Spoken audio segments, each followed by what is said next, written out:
নমস্কার বন্ধুরা, কেমন আছো তোমরা? আশা করছি ভালো আছো, আর আমিও খুব ভালো আছি। আজকে আমার এই নতুন ভিডিওতে তোমাদেরকে অনেক অনেক ওয়েলকাম। আর আমার ভিডিও শেষে যদি ভালো লাগে অবশ্যই একটা লাইক করে দিও, আর কমেন্টে জানাবে কেমন লাগছে, আর এরকম ভিডিও তোমরা দেখতে চাও নাকি অবশ্যই আমাকে কমেন্ট করে জানাবে। তো আজকে আমি নিয়ে এসেছি, মানে রেসিপি থেকেই শুরু করছি আমার ব্লগটা। তো এখানে নিয়েছি মাছ, এই যে এগুলো গাতার চাকা, আর এটা হচ্ছে পেটি। আর আজকে মাছের ঝোল বানাবো। তো এখানে কেটে নিয়েছি গাজর, আলু, এখানে পটল আছে, পেঁয়াজ, টমেটো, আর এখানে এই যে আজকে মাছের ডিম আছে। মাছের ডিম আজকে আমি করব টক, মানে পাকা তেঁতুল দিয়ে টক করব। সেই জন্য এই মাছ বড়াটাকে, মানে মাছের ডিমটাকে ভাজবো, ভেজে মানে বড়া করে তারপরে টক করব।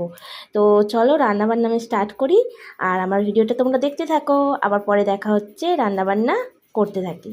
ফেসবুক পেজে আজকে আমার প্রথম এই ছোটো ব্লগ ভিডিও বানানো।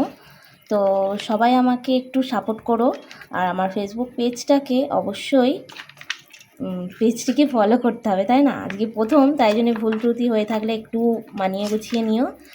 তো এই যে মাছটায় হলুদ মাখাচ্ছি, এবারে রান্না করব।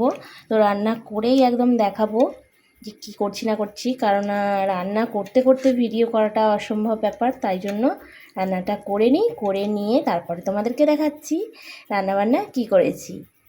চলো একটু তেঁতুলটা ভিজিয়ে নিই আমি। এই যে টক করবো বলে তেঁতুল নিলাম, আর এই যে কুমড়ো আর ঢ্যাঁড়স নিয়ে এসেছি, মাছের ডিম দিয়ে টক হবে। চলো রান্না টান্না বসাই, তারপরে আবার তোমাদের সঙ্গে দেখা হচ্ছে।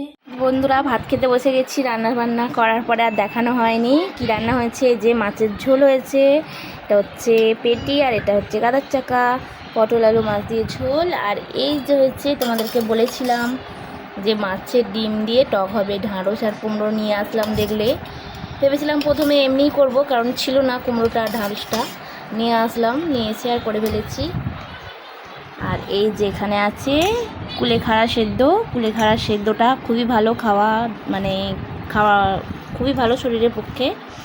এই যে তোমরাও খেয়েও, আর আমরা ভাত খেয়ে নিই। টাটা, ভালো থেকো।